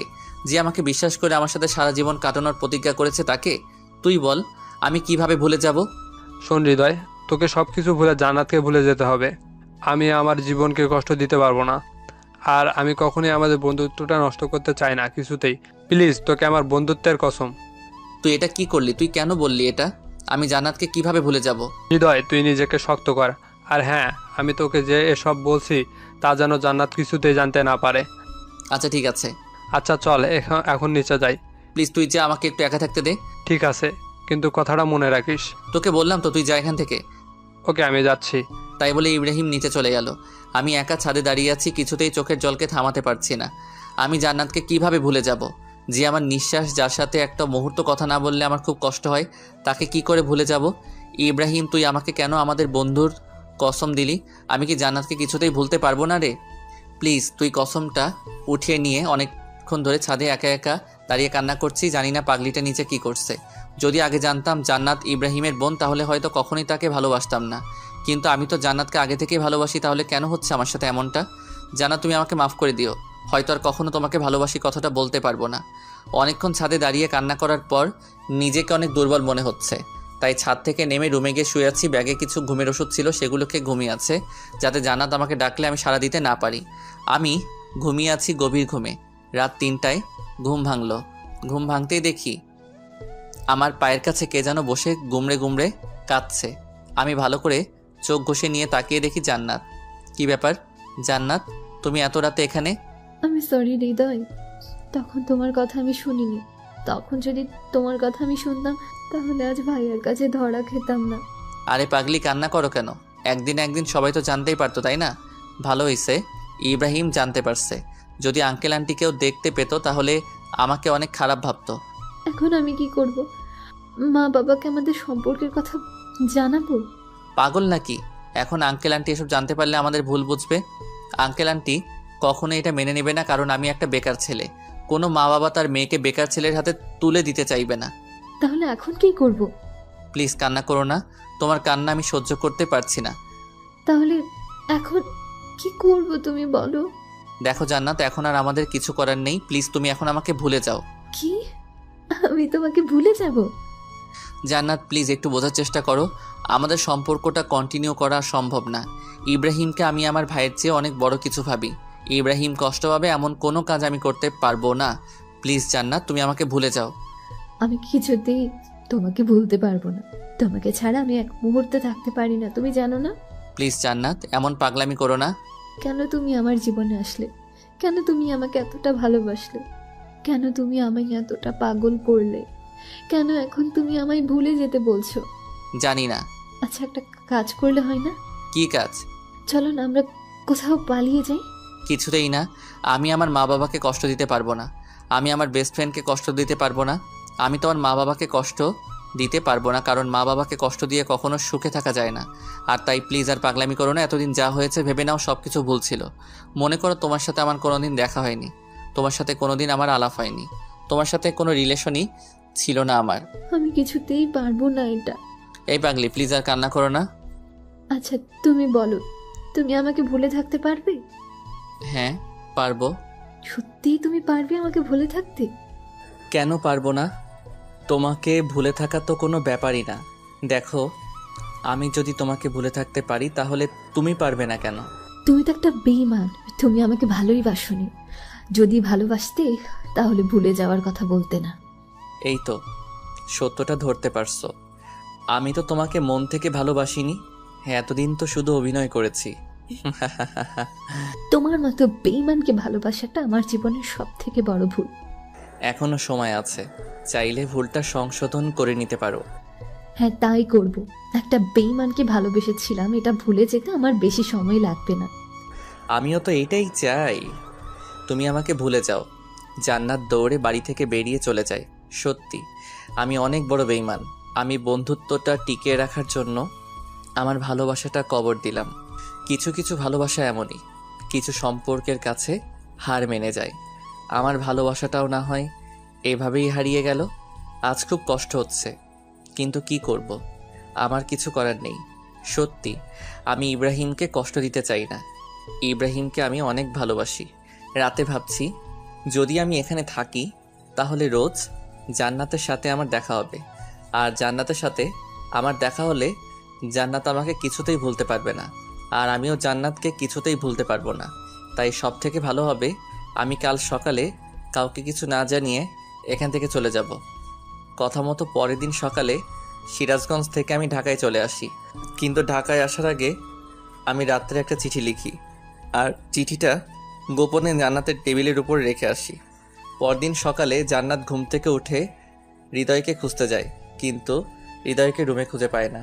পুরো বাড়ি তন্ন তন্ন করে খুঁজে কিন্তু কিছুতেই হৃদয়ের দেখা পায় না। খুব হতাশা নিয়ে নিজের রুমে ফিরে রুমে গিয়ে বিছানায় বসে কান্না করতে লাগলো। হঠাৎ এমন সময় টেবিলের উপর চোখ পড়ল। জান্নাত দেখতে পেল টেবিলের উপর একটা চিঠি পড়ে আছে। জান্নাত দৌড়ে গিয়ে চিঠিটা উঠিয়ে খুলে চিঠিটা পড়তেই অবাক হয়ে গেল। চিঠিতে লেখা ছিল, প্রিয় জান্নাত, পারলে আমাকে মাফ করে দিও। সত্যি আমি অনেক বড় স্বার্থপর এবং বেঈমান। তোমাকে ভালোবাসার কোনো অধিকারই আমার নেই, আর তাই আমি চলে যাচ্ছি। আর কোনো দিন তোমার সামনে আসবো না। পারলে আমায় মাফ করে দিও। তোমাকে অনেক কষ্ট দিয়েছি। ভালো থেকো, সুখে থেকো, আর নতুন করে জীবন শুরু করো। ইতি, তোমার হৃদয়। চিঠিটা পড়ে জান্নাত আর কান্না থামাতে পারল না। খুব জোর কান্না করছে আর বলছে, হৃদয়, তুমি আমাকে এই চিনলা? তোমাকে আমি এত ভালোবাসলাম, কি রাগের মাথায় একটা কথা বলে ফেলেছি, আর তুমি আমাকে ছেড়ে চলে গেলে। তুমি ভাবলে কিভাবে তোমাকে ছাড়া আমি বাঁচবো? আমি তোমাকে ছাড়া বাঁচতে পারবো না, তুমি জানো না? কেন তুমি আমাকে ছেড়ে চলে গেলে? প্লিজ ফিরে আসো হৃদয়। খুব কান্না করছে আর বলছে, পাগলিটার কি দোষ বলেন? সত্যি যে দুজন দুজনকে অনেক ভালোবাসে, কিন্তু নিয়তির কাছে তাদের ভালোবাসা হেরে যাচ্ছে। জান্নাত হৃদয়ের এভাবে ছেড়ে যাওয়াটা কিছুতেই মেনে নিতে পারছিল না, আর তাই জান্নাত অনেকগুলো ঘুমের ওষুধ একসাথে খেয়ে ফেলে। জান্নাতের অবস্থা খুবই খারাপ। বাসায় জান্নাতের পাগলামি ব্যাপারটা বুঝতে পেরে সবাই তাড়াতাড়ি করে হাসপাতালে নিয়ে যায়। জান্নাত এখন অপারেশন থিয়েটারে আছে। ডাক্তাররা জান্নাতের চিকিৎসা করছে। অনেকক্ষণ চিকিৎসা করার পর ডাক্তার অপারেশন থিয়েটার থেকে বেরিয়ে বাসার সবাইকে বলল, পেশেন্টের অবস্থা অনেক খারাপ, স্টমাক ওয়াশ করা হয়েছে, এখন বাকিটা আল্লাহর উপর। কি বলছেন ডাক্তার? আমার মেয়েটাকে যে করেই হোক সুস্থ করে তুলতে হবে ডাক্তার। দেখেন, আমি আমার বেস্টটাই দিয়ে ট্রাই করেছি, কিন্তু বাকিটা আল্লাহর হাতে। আপনারা সবাই আল্লাহর উপর ভরসা রাখুন। এটা বলে ডাক্তার চলে যায়। এদিকে বাসার সবাই প্রচুর কান্না শুরু করে। সবার অনেক আদরের মেয়ে জান্নাত, সবার ছোট মেয়েটা অনেক চঞ্চল, তাই সবাই জান্নাতকে অনেক ভালোবাসে। জান্নাত এখন আইসিইউতে রাখা আছে। 3 ঘন্টা পর আইসিইউ থেকে একটা নার্স বেরিয়ে সকলের উদ্দেশ্যে বলে, আপনাদের মধ্যে হৃদয় কি? কেন, কি হয়েছে? পেশেন্ট বারবার হৃদয় নামটা বলছে। যদি পারেন হৃদয়কে একবার রুমে পাঠিয়ে দিন, হয়তো পেশেন্ট সুস্থ হয়ে উঠতে পারে। ঠিক আছে নার্স, আমরা চেষ্টা করব। ইব্রাহিম মনে মনে ভাবছে, মা বাবাকে এখন আমি কি জবাব দিব? মা বাবাকে আমি কিভাবে বলবো যে আজ জান্নাতের অবস্থার জন্য হৃদয় দায়ী? আজ আমার বোনটা হৃদয়কে ভালোবাসে বলেই এই অবস্থা হয়েছে। মা বাবাকে উল্টাপাল্টা কিছু বলে ইব্রাহিম ম্যানেজ করে নেয়। তারপর ইব্রাহিম হৃদয়কে অনেক ফোন করে, কিন্তু লাইনে পায় না, কারণ হৃদয় ইব্রাহিমের কথা রাখতে গিয়ে নিজের ভালোবাসাটাকে বিসর্জন দিয়ে নিজেকে একা করে নিয়েছে। জান্নাত ছেলেটার সাথে কোনোভাবে যোগাযোগ করতে না পারে, তার জন্য হৃদয় তার সব যোগাযোগের মাধ্যম বন্ধ করে দেয়। এর ফলে ইব্রাহিম কিছুতেই আর হৃদয়ের সাথে যোগাযোগ করতে পারে না। এভাবেই বেরিয়ে যায় অনেকটা সময়। হৃদয় এখন অনেক একা। হৃদয় আর কারো সাথে ঠিকভাবে কথা বলে না, ঠিকভাবে চলাফেরা করে না, ঠিকভাবে খাওয়া দাওয়া করে না। দিনে দিনে নিজেকে তিলে তিলে শেষ করে দিচ্ছে হৃদয়। একদিকে হৃদয় নিজেকে তিলে তিলে শেষ করে দিচ্ছে, অপরদিকে জান্নাত হাসপাতালে মৃত্যুর সাথে পাঞ্জা লড়ছে। অনেক কষ্টের পর জান্নাতকে ধীরে ধীরে সুস্থ করে তোলা হয়। জান্নাত এখন অনেকটা সুস্থ আর নিজেকে সম্পূর্ণ প্রস্তুত করে নিয়েছে। জান্নাত আর হৃদয়ের কথা ভাবে না। হয়তো হৃদয়ের চলে যাওয়াতে জান্নাত তাকে ভুলে যাওয়ার কারণ খুঁজে পেয়েছে। ধীরে ধীরে জান্নাত হৃদয়কে একেবারে ভুলে যায়, কিন্তু হৃদয় কিছুতেই জান্নাতকে ভুলতে পারে না। তাই হোক, দেখতে দেখতে দিনের পর দিন কেটে যায়, মাসের পর মাস কেটে যায়, অনেকটা সময় পেরিয়ে যায়, দুজন দুজনকে ছাড়া কাটিয়ে দেয়। ইব্রাহিম এখন ঢাকায় আছে, কিন্তু জান্নাতের অবস্থা হৃদয়কে জানায়নি। কারণ ইব্রাহিম ভেবেছে, যার জন্য আমার বোন মরতে বসেছিল তাকে কাজের সময় পাশে পাইনি, তাকে কেন আমার বোনের কথা বলবো? এর চেয়ে সে আমার বোনকে ভুলে থাক, এটাই ভালো। আর আমার বোনও হৃদয়কে ভুলে গেছে, আর তাই নতুন করে আমাদের মধ্যে আবারও ভালোবাসার বীজ বপন করতে চাই না। হৃদয় ধীরে ধীরে নিজের অবস্থান পরিবর্তন করে। হৃদয় লেখাপড়ার পাশাপাশি একটা জব করে। জবটা একটা প্রাইভেট কোম্পানিতে, আর তাই হৃদয়কে একটু পরিশ্রম করতে হয়। দেখতে দেখতে 1টি বছর পেরিয়ে যায়। জান্নাতের সাথে হৃদয়ের আর কোনো যোগাযোগ হয় না। একদিন অফিস শেষে হৃদয় বাসায় ফিরে ফ্রেশ হতে যাবে, হঠাৎ এমন সময় তার ফোনটা বেজে উঠল। হ্যালো হৃদয়, তুই কোথায় আছিস? ইব্রাহিম অনেকটা আতঙ্কিত কণ্ঠে বলল। তখন আমি অনেক ভয় পেয়ে যাই ইব্রাহিমের এমন কণ্ঠ শুনে। কী হয়েছে দোস্ত, তোর কণ্ঠটা এমন লাগছে কেন? এরপর হৃদয় যা শুনতে পায় সেটা শোনার জন্য হৃদয় মোটেও প্রস্তুত ছিল না। কি বলছিস তুই যাতা? দোস্ত, এখন আমি কি করব? আমার বোনটা যে আর সমাজে মুখ দেখাতে পারবে না। এটা শুনে হৃদয় বাসা থেকে এক দৌড়ে বেরিয়ে গাড়ি ধরে সিরাজগঞ্জ চলে যায়। সিরাজগঞ্জ গিয়ে সোজা হাসপাতালে চলে যায়। হাসপাতালে গিয়ে দেখতে পায় জান্নাত একটা বেডে শুয়ে আছে। তার পাশে চাচা চাচি দাদা দাদি বসে আছে আর কান্না করছে। আমি কি বলবো বুঝতে পারছি না। সত্যি আমার অনেক কষ্ট হচ্ছে। আমি ভাবতেও পারিনি আমার জান্নাতের সাথে এমনটা হবে। আপনারা ভাবছেন জান্নাতের সাথে কি হয়েছে, তাই তো? আজ জান্নাতের গ্যাং রেপ হয়। হ্যাঁ, আপনারা যা শুনেছেন সত্যি।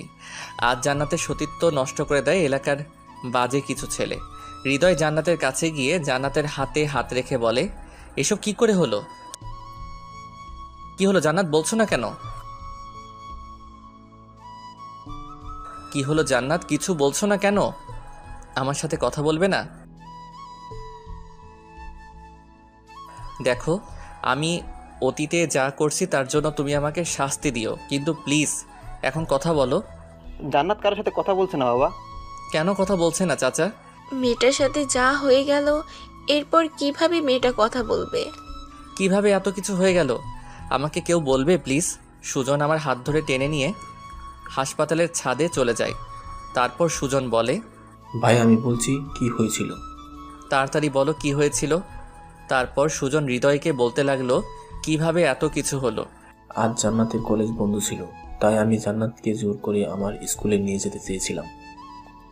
আর তাই জান্নাত আপুকে নিয়ে আমি স্কুলের উদ্দেশ্যে রওনা দিই। মাঝ রাস্তায় যেতে দেখি কিছু বকাটে ছেলে রাস্তার পাশে বসে আছে। সেগুলোকে দেখেই বোঝা যাচ্ছিল তারা অনেক খারাপ, অনেক বাজে। তারা অনেক বাজে বাজে কথা বলছিল। তারা বলছিল, ইস মামা কি জিনিস রে, ওহ মামা ফিগারটা দেখেছিস? এমন আরো অনেক বাজে কথা বলছিল। জান্নাত আপু এগুলো সহ্য করতে না পেরে ওই ছেলেগুলোর কাছে গিয়ে জান্নাত আপু জুতা খুলে একটি ছেলের গায়ে জুতার বাড়ি মারে আর বলে, তোদের ঘরে মা বোন নেই? জীবনে কোনোদিন মেয়ে দেখিসনি? মায়ের দুধ খেয়ে বড় হোসনি? মেয়ে দেখলে জিভে পানি আসে কেন? কুত্তার বাচ্চা। আপু এমন কথা শুনে ছেলেগুলো হঠাৎ করে বসা থেকে লাফ দিয়ে উঠে জান্নাত আপুকে জোর করে ধরে উঠিয়ে নিয়ে যেতে লাগলো। আমি ওদেরকে অনেক বাধা দিই, কিন্তু আমি অনেক ছোট আর একা, তাই ওদেরকে বাধা দিতে পারিনি। আমাকে ধাক্কা দিয়ে ফেলে দিয়ে জান্নাত আপুকে নিয়ে ওরা চলে যায়। জান্নাত আপু অনেক আকুতি মিনতি করে বলে, আমাকে ছেড়ে দে শয়তানেরা, ভালো হবে না বলে দিচ্ছি। তোদের ভালোই বলছি, আমাকে ছেড়ে দে। তোমাকে ছাড়বো তো অবশ্যই শোনা, কিন্তু তার আগে আমাদের কাজটা তো হাসিল করে নিই। জান্নাত আপুকে টানতে টানতে ওই জানোয়ারগুলো নিয়ে যায় আমার চোখের সামনে দিয়ে। আমি কিছুই করতে পারিনি। তারপর জান্নাত আপুকে একটি রুমের মধ্যে নিয়ে যায় এবং তারা সবাই মিম আপুর উপর ঝাঁপিয়ে পড়ে। মিম আপুকে ওরা জানোয়ারের মতো ছিঁড়ে খায়। কথাগুলো বলতে বলতে সুজনের চোখ দিয়ে জল গড়িয়ে পড়ছিল। কথাগুলো শুনে আমার শরীরের লোমগুলো খাড়া হয়ে গেল। আমি নিজেকে কন্ট্রোল করতে পারছি না, চোখ দিয়ে অঝরে পানি ঝরছে। আমি ছাদ থেকে নেমে জান্নাতের কাছে গেলাম। নিচে এসে দেখি আঙ্কেল আন্টি ইব্রাহিম সবাই চলে এসেছে। সবাইকে একটু সাইড করে আমি জান্নাতের পাশে গিয়ে বসে জান্নাতের 2 হাত ধরলাম আর বললাম, সত্যি তোমার সাথে অনেক খারাপ হয়েছে। আমি কোনোদিন ভাবতেও পারিনি তোমার সাথে এমন কিছু হবে। প্লিজ নিজেকে ছোট করে দেখো না। তুমি সুস্থ হয়ে ওঠো তাড়াতাড়ি, জানোয়ারদের শাস্তির ব্যবস্থা করব। ওরা অনেক খারাপ, ওদের সাথে আমরা পেরে উঠবো না। চাচা কোনো চিন্তা করবেন না, আমি আছি, আমি সব কিছু দেখে নেব। তুমি ওদের সম্পর্কে কিছু জানো? এইসব জানোয়ারদের সম্পর্কে আমি কিছু জানতেও চাই না। আমি আইনের সাহায্য নিয়ে ওদের শাস্তির ব্যবস্থা করব। কিন্তু পুলিশ? কোনো কিন্তু না চাচা, আমি সব কিছু দেখে নেব। ইব্রাহিম তুই আমার সাথে চল। তাই বলে আমি ইব্রাহিম আর সুজনকে নিয়ে থানাতে চলে গেলাম। থানায় গিয়ে ওই জানোয়ারদের নামে কেস ফাইল করলাম। পুলিশগুলো আমায় বারবার বলছিল, আপনি যাদের নামে কেস করতে যাচ্ছেন তারা কে জানেন? তাদের সম্পর্কে আমার জানার কোনো ইচ্ছা নেই। আমি শুধু এইটুকু চাই, আসামিদের সঠিক শাস্তির ব্যবস্থা করা হোক। এখন তো সব কথা বলছেন, কিন্তু আবার একটু পরে মত বদলাবেন না তো? দেখেন দারোগা সাহেব, আমি যা করি ভেবে চিন্তা করি, আর আমি আমার কথা থেকে একটু নড়চড় হব না। আদালতে সঠিক প্রমাণ পেশ করতে হবে, পারবেন তো? অবশ্যই পারবো। আচ্ছা, তাহলে আমরা কেসটি নিচ্ছি। ঠিক আছে দারোগা সাহেব, আর হ্যাঁ, যত তাড়াতাড়ি সম্ভব আপনি আসামিদের গ্রেফতার করবেন। ঠিক আছে, আপনারা এখন আসুন। ওকে দারোগা সাহেব। তারপর থানা থেকে চলে আসি।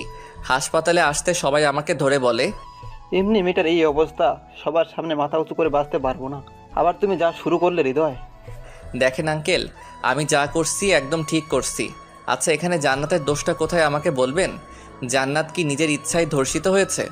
কি সবাই চুপ। ব্যাপার, চুপ করে আছেন কেন? জবাব দিন। আমাদের সমাজে সবথেকে বড় সমস্যা কি জানেন? আমাদের সমাজে যে মেয়েগুলো ধর্ষিত হয়, আমরা তাদেরকে ছোট করে দেখি, আমরা তাদেরকে খারাপ বলি। আর যে জানোয়ারগুলো মেয়েদের সাথে এমন খারাপ কাজ করে তাদেরকে বাহবা দেই। যেখানে আমাদের মেয়েটিকে মেন্টালি সাপোর্ট দেওয়ার কথা, সেখানে আমরা মেয়েটিকে ছোট করে দেখি, মেয়েটিকে আমরা অপমান করি। আমরা ধর্ষিত মেয়েদের সমাজের বোঝা মনে করি। আচ্ছা, মেয়েরা কি ইচ্ছা করে ধর্ষিতা হয়? মেয়েরা কি চায় তাদের সব থেকে মূল্যবান সম্পদকেও এইভাবে কেড়ে নিক? অথচ একটি মেয়ে ধর্ষিত হবার পর আমরা মেয়েটিকে দোষী সাব্যস্ত করি, আর ধর্ষককে আমরা বড় করে দেখি। যদি আমরা একটি ধর্ষককে সঠিক বিচারের আওতায় নিয়ে আসতে পারতাম, তাহলে আজ ধর্ষণ তো দূরের কথা, আমাদের সমাজে কোনো ছেলে মেয়েদের দিকে চোখ তুলে তাকাতে পারতো না। কিন্তু আমাদের দেশে কি আমরা তাই করি? মোটেও করিনি। বরং উল্টো, আমি মেয়েদেরকে এমন এমন কথা শোনাই যার কারণে মেয়েরা তাদের অনিচ্ছা সত্ত্বেও আত্মহত্যা করতে বাধ্য হয়, শুধু আমাদের সমাজের মানুষদের জন্য। আমার কথাগুলো শুনে সবাই মাথা নিচু করে দাঁড়িয়ে, আচ্ছা আপনারাই বলুন, আমাদের সমাজে যে মেয়েগুলো ধর্ষিতা হয় তারা কি নিজ ইচ্ছায় ধর্ষিত হয়? তাহলে আমাদের সমাজে কেন ধর্ষিতা মেয়েদের পাশে দাঁড়ানো হয় না? কেন ধর্ষকদের শাস্তি দেওয়া হয় না? আজ এই দেশে একটি ধর্ষকের সবার সামনে শাস্তি দেওয়া হোক, দেখবেন এই দেশে আর দ্বিতীয়বারের মতো কোনো ধর্ষণের কথা আপনি শুনবেন না। সবাইকে অনেক বুঝিয়ে সবাইকে জানাতে পাশে দাঁড়ানোর জন্য আহ্বান করি। এখন সবাই মিলে জান্নাতের পাশে দাঁড়িয়ে আছি, শুধু ধর্ষকদের শাস্তি প্রদানের জন্য। কিছুক্ষণ পর কিছু গোন্ডা টাইপের ছেলে পেলে আমাদের কাছে এসে ছুরি, রামদা, পিস্তল এসব দেখে ভয় দেখাচ্ছে আর বলছে, যদি তোরা ভালো চাস আর তোদের মেয়েকে সুস্থ দেখতে চাস তাহলে কেসটা উঠিয়ে নে। তোরা কি করতে পারিস আমি দেখে নেব। আমি আমার যথেষ্ট চেষ্টা করে তোদের শাস্তির ব্যবস্থা আমি করব।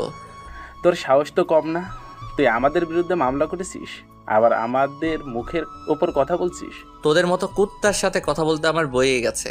তোদের মতো কুত্তার দিকে তাকাতেই আমার ঘৃণা লাগে। কি বললি মাদার? এটা বলে একজন হৃদয়ের পেটে ছুরি ঢুকিয়ে দেয়। হাসপাতালের মেঝে হৃদয়ের রক্ত দিয়ে মেখে একাকার হয়ে গেল। হৃদয়ের অবস্থা অনেক খারাপ। হৃদয় মাটিতে লুটিয়ে পড়ল। সবাই এমন দৃশ্য দেখে ভয়ে আতঙ্কিত হয়ে কাঁপতে শুরু করলো। তারপর ওই বখাটেগুলো বলল, যদি কেসটা না উঠিয়ে নিস তাহলে একে একে সবাই মারা পড়বি। কথাটা খুব ভালো করে মাথায় ঢুকিয়ে নে। এটা বলে সবাই চলে গেল। সবাই হৃদয়কে ধরাধরি করে আইসিইউতে নিয়ে যায়। ডাক্তার তাড়াতাড়ি এসে চিকিৎসা শুরু করে দেয়। হৃদয়ের অবস্থা অনেক সিরিয়াস। একদিকে জান্নাতের অবস্থা খারাপ, অপরদিকে হৃদয়ের সিরিয়াস অবস্থা। কি করবে সবাই ভেবে পাচ্ছে না। এমন সময় ইব্রাহিমের বাবা বলল, এসব বকার ছেলেপিলের সাথে লাগা আমাদের মোটেও সঠিক হয়নি। ইব্রাহিম, তুই থানায় গিয়ে কেসটা উঠিয়ে নিয়ে আয়। ইব্রাহিম কি করবে বুঝতে পারছে না, তাই আঙ্কেলের কথা শুনে ইব্রাহিম থানায় গিয়ে কেসটা উঠিয়ে নিয়ে আসে। হৃদয়ের অপারেশন শেষ, কিন্তু এখনও জ্ঞান ফেরেনি। অনেক রক্ত ঝরেছে, তাই অবস্থা অনেকটাই খারাপ। হৃদয়ের মা বাবাকে হৃদয়ের এমন অবস্থা জানানো হয়নি, কারণ হৃদয়ের মা বাবা এসব জানতে পারলে অবস্থা আরও খারাপ হয়ে যাবে। সবাই অনেক চিন্তায় আছে। ডাক্তার সবাইকে বলল, দেখেন রুগীর অবস্থা অনেক খারাপ, কখন কি হয়ে যায় কিছু বলা যাবে না। রুগীর অজ্ঞান না ফেরা পর্যন্ত আমরা কিছুই করতে পারবো না। এটা কি বলছেন ডাক্তার? হৃদয়কে যে করে হোক সুস্থ করেই তুলতে হবে। সরি, আমরা আমাদের যথাসাধ্য চেষ্টা করেছি। সবার মাথায় হাত। হৃদয়ের মা বাবাকে না জানিয়ে আর থাকতে পারছে না কেউ। ইব্রাহিমের বাবা হৃদয়ের বাবাকে ফোন করে সব কিছু খুলে বলে, আর তাদেরকে যত তাড়াতাড়ি সম্ভব সিরাজগঞ্জ চলে আসতে বলে। হৃদয়ের মা বাবা সময় নষ্ট না করে তাড়াতাড়ি করে সিরাজগঞ্জ চলে আসে। তারা এসে দেখতে পায়নি হৃদয় আইসিইউতে একটা জীবন্ত লাশ হয়ে শুয়ে আছে। হৃদয়ের মা অনেক কান্না করছে। হৃদয়ের বাবা সবাইকে বলছে, আমার ছেলের এত বড় ক্ষতি কে করলো? এই ছেলেগুলো জান্নাতকে ধর্ষণ করেছে তারাই। দাঁড়াও, তাড়াতাড়ি ব্যবস্থা করছি আমি। তাই বলে হৃদয়ের বাবা কাকে যেন একটু ফোন করলো। হ্যালো সবুজ ভাই, আমার অনেক বড় একটা সমস্যা হয়ে গেছে। কিছু গুন্ডা আমার ছেলের অবস্থা খারাপ করেছে, আমার ছেলেকে হত্যা করার চেষ্টা করেছে। এখন আমার ছেলে আইসিইউতে ভর্তি আছে, বাঁচবে কিনা মরবে আল্লাহই ভালো জানে। ওপাশ থেকে কি যেন বলল, তারপর হৃদয়ের বাবা বলল, আচ্ছা আপনি যত তাড়াতাড়ি সম্ভব সিরাজগঞ্জ চলে আসেন, আমি এর শেষ দেখতে চাই। তাই বলে ফোনটা কেটে দেয়। আপনাদেরকে হৃদয়ের বাবার সম্পর্কে তো কিছুই বলিনি, এখন হৃদয়ের বাবার সম্পর্কে জেনে নিন। হৃদয়ের বাবা একজন বিজনেসম্যান, ব্যবসার কাজে অনেক বড় বড় লোকজনের সাথে উঠা বসা করে। সমাজের সকল লোকের সাথেই তার ভালো সম্পর্ক। এখন যাকে ফোন করলো সে হচ্ছে ঢাকার একটি গ্যাং লিডার। হৃদয়ের বাবার বিভিন্ন কাজের জন্য সবার সাথে সম্পর্ক রাখতে হয়, তাই এই লোকটির সাথেও সম্পর্ক আছে। কয়েক ঘন্টা পর ওই লোকগুলোর সিরাজগঞ্জ এসে পৌঁছায়। তারপর লোকজনদের বখাটে ছেলেপেলের ডিটেলস বলা হয়। তারপর লোকগুলো সেই বখাটে ছেলেপেলের উদ্দেশ্যে রওনা দেয়। অনেকক্ষণ পর ওই লোকগুলো রাত 8টার দিকে সবার মাঝে ফিরে আসে আর বলে, শহীদুল সাহেব, আমাদের কাজ শেষ, কাল সকালে সবাই সব দেখতে পারবেন। আমাদের কাজ শেষ, আমরা এখন আসি। আবার দেখা হবে, ভালো থাকবেন, আর আশা করি আপনার ছেলে খুব তাড়াতাড়ি সুস্থ হয়ে যাবে। ঠিক আছে সবুজ ভাই, আপনাকে অসংখ্য ধন্যবাদ। তারপর লোকগুলো চলে যায়। সবাই শুধু ভাবছে কাল সকালে তাদের জন্য কি অপেক্ষা করছে, কারণ তারা কেউ জানে না বখাটেদের সাথে কি হয়েছে। দেখতে দেখতে সকাল হয়ে গেল। টিভিতে নিউজ হচ্ছে সিরাজগঞ্জ কিছু বখাটে ছেলেদের লাশ পাওয়া গেছে। তাদের লাশগুলো উলঙ্গ অবস্থায়, সবার লিঙ্গ কাটা অবস্থায় একটা গাছে উল্টা করে ঝুলানো ছিল। কে বা কারা এমন ঘটনা ঘটিয়েছে এখন কিছু বলা যাচ্ছে না। শোনা যাচ্ছে এই বখাটেগুলো কাল একটি মেয়েকে ধর্ষণ করে তারপর তাদের নামে থানায় মামলা করা হলে তারা মামলাকারীর ওপর ঝাঁপিয়ে পড়ে এবং তাকে ধারালো অস্ত্র দিয়ে আহত করে। এখন সে হাসপাতালে আইসিইউতে ভর্তি আছে। সবাই এমন খবর দেখে অনেক হতভম্ব। কাল রাতে যে এত কিছু হয়ে গেছে তারা সবাই ভাবতেও পারেনি। সত্যি ধর্ষকদের শাস্তি এমনই হওয়া উচিত, যাতে করে কেউ দ্বিতীয়বার আর কোনো মেয়ের দিকে চোখ তুলে তাকাতে না পারে। পরের দিন বিকাল 4টায় হৃদয়ের জ্ঞান ফেরে। জ্ঞান ফিরতেই সবাই হৃদয়ের কাছে ভিড় জমায়। সবাই অনেক খুশি, কারণ হৃদয়ের জ্ঞান ফিরেছে। হৃদয়ের মা বাবা হৃদয়কে বলে, বাবা তুই কোনো চিন্তা করিস না, তুই তাড়াতাড়ি সুস্থ হয়ে যাবি। বাবা, জান্নাতের কি খবর এখন? জান্নাত এখন ভালো আছে, তুই একটু নিজের চিন্তা কর। আর তুই যেই মেয়েটার জন্য এত রিস্ক নিতে গেলি কেন? যদি আজ তোর কিছু হয়ে যেত তাহলে আমরা কি নিয়ে বাঁচতাম? মা বাবা আমার কিছুই হবে না আমি জানি, কারণ তোমাদের দোয়া সবসময় আমার সাথে আছে। আর জান্নাতকে আমি নিজের থেকে অনেক বেশি ভালোবাসি, তাই ওর জন্য এইটুকু করা আমার কাছে কিছুই না। তুই সত্যিই অনেক বড় একটা পাগল। হ্যাঁ, আমি তো পাগলই, শুধু জান্নাতের জন্য। আচ্ছা, ওই বকাটে ছেলেদের কি খবর এখন? পুলিশেরা কি ওদেরকে গ্রেফতার করেছে? ওদের অবস্থা শেষ, ওরা কেউ বেঁচে নেই। কি হয়েছে ওদের আর কিভাবে হয়েছে? তোর সব না জানলেও চলবে, এখন তাড়াতাড়ি সুস্থ হয়ে ওঠ, আমরা আর কিছু চাই না। ঠিক আছে বাবা। এখন হাসপাতালে একটা আনন্দমুখর পরিবেশ সৃষ্টি হয়। দেখতে দেখতে কিছুদিন কেটে যায়। হৃদয় এখন অনেকটা সুস্থ হয়ে ওঠে। হৃদয় তার মা বাবাকে জান্নাতকে বিয়ে করবে এমন কথা জানায়। হৃদয়ের বাবা বলে, তুই জান্নাতকে বিয়ে করবি, কিন্তু ও যে এখন সমাজের মুখে খারাপ হয়ে গেল। জান্নাত যে ধর্ষিতা হয়েছে সেটা নিজের দোষে না, তাকে ধর্ষণ করা হয়েছে। আর সব থেকে বড় কথা হচ্ছে আমি জান্নাতকে অনেক ভালোবাসি। জান্নাতকে ছাড়া আমি বাঁচবো না। আর জান্নাতের জন্য আমি এত কিছু করলাম, কিন্তু শেষে এসে তাকে পাবো না, এটা তো কিছুতেই হতে পারে না। আমি যদি বিয়ে করি তাহলে জান্নাতকেই করব। হৃদয়ের এমন বক্তব্য শুনে তার বাবা আর কিছু বলতে পারলো না। হৃদয়ের বাবা জান্নাতের বাবার কাছে বিয়ের প্রস্তাব পাঠালো। সবাই বিয়েতে রাজি হয়ে গেল, কারণ সবাই দেখেছে হৃদয় জান্নাতকে কতটা ভালোবাসে। আজ হৃদয় আর জান্নাতের বিয়ে, খুব ধুমধাম করে বিয়েটা হয়ে গেল। ইব্রাহিম হৃদয়কে বলছে, দোস্ত আমি ভুলছিলাম রে, আমাকে মাফ করে দিস। আমার জন্য তুই অনেক কষ্ট পেয়েছিস। আমি চাইছিলাম না আমাদের বন্ধুত্বটা কোনোভাবে ভেঙে যাক। যতদিন আগে আমার বোনের সাথে বিয়ে হতো, যদি আগে আমার বোনের সাথে বিয়ে হতো তাহলে তোদের মধ্যে ঝগড়া হতো, মারামারি রাগারাগি হতো, আর তখন আমি নিজেকে ঠিক রাখতে পারতাম না। তখন তোর সাথে আমার সম্পর্কটা নষ্ট হয়ে যেত। আর আমি আমাদের এই বন্ধুত্বটা নষ্ট করতে চাইছিলাম না, তাই আমি তোকে নিষেধ করেছিলাম। আমাকে মাফ করে দিস দোস্ত। আর আমার বোনের খুব যত্ন নিবে। যদি কোনোদিন আমার বোনের চোখে এক ফোঁটা জল আসে তাহলে তোকে খুন করে ফেলবো। এই বোকা, তুই আমার বেস্ট ফ্রেন্ড, তুই ভাবলি কিভাবে তোর সাথে আমার সম্পর্কটা নষ্ট হয়ে যাবে? জান্নাতকে তো আমি আমার নিজের থেকে অনেক বেশি ভালোবাসি, তাই ওকে কষ্ট দেওয়া তো অনেক দূরের কথা, ওকে রাখতে পর্যন্ত দেব না। আয় দোস্ত, বুকে আয়। তারপর দুজন দুজনকে জড়িয়ে ধরে কান্না করে দেই। এই কান্না কষ্টের কান্না না, সুখের কান্না। তারপর হৃদয় ইব্রাহিমকে ছাড়িয়ে বলে, এই শালা, তোর বোন অপেক্ষা করছে আমার জন্য, বাসরাত তো পেরিয়ে যাবে। হারামি, তুই এতদিন আমাকে শালা শালা বলছিস, আর আজকে সত্যি সত্যি শালা হয়ে গেলাম। হ্যাঁ, আমি বোধহয় আগে থেকে জানতাম রে তুই আমার শালা হবি, তাই আগে থেকে তোকে শালা বলে ডাকতাম। ওই যে দোস্ত, আর বলিস না, আমি বাসর ঘরে গেলাম। আচ্ছা যা, আর কথাটা মনে রাখিস, আমার বোনের যদি চোখে জল আসে কোনো দিন তাহলে তুই শেষ। ঠিক আছে দোস্ত। তারপর হৃদয় বাসর ঘরে ঢোকে। ঘরের ভেতর ঢুকে দেখে জান্নাত বিছানার উপর ঘোমটা দিয়ে বসে আছে। হৃদয় আজ ঘোমটাটা উঠিয়ে জান্নাতের মুখের দিকে তাকিয়ে আছে। ইস, কি সুন্দর তুমি, সত্যি তোমাকে দেখে চোখ ফেরানো দেয়। তাই বুঝি? তাই তো, না হলে কি আমি তোমার প্রেমে পড়ি? কই, তুমি তো আমাকে না দেখে ভালোবেসেছিলা, তাহলে এখন এই কথা বলছি কিভাবে? রাখছো কেন? আমি তো এটার কথার কথা বললাম। সত্যি আমার বউটাকে একদম পরীর মতো দেখতে লাগছে। জানি সেটা, এখন নতুন কিছু বলো। নতুন করে কি আর বলবো, শুধু একটা কথা জেনে রাখো, আজ থেকে ম্যাচ শুরু। আমি একেবারে ক্রিকেট টিম বানিয়ে তারপর থামবো। কি, তুমি আমাকে মেরে ফেলবে? কি বলো জান, তোমাকে মেরে ফেলবো কেন? তাহলে ক্রিকেট টিম বানাতে চাইছো, আমার কষ্ট হবে না? আজ সেসব পরে দেখা যাবে, এখন আজকের ম্যাচটা শুরু করি। যা দুষ্টু। আয় হায়, আমার লজ্জাবতী লতা। তাই বলে জান্নাতকে ধরে ওর ঠোঁটে আমার ঠোঁট লাগিয়ে দেই। এরপর আস্তে আস্তে বাকি কাজ শুরু হয়ে যায় আমাদের ক্রিকেট টিম তৈরি করার জন্য।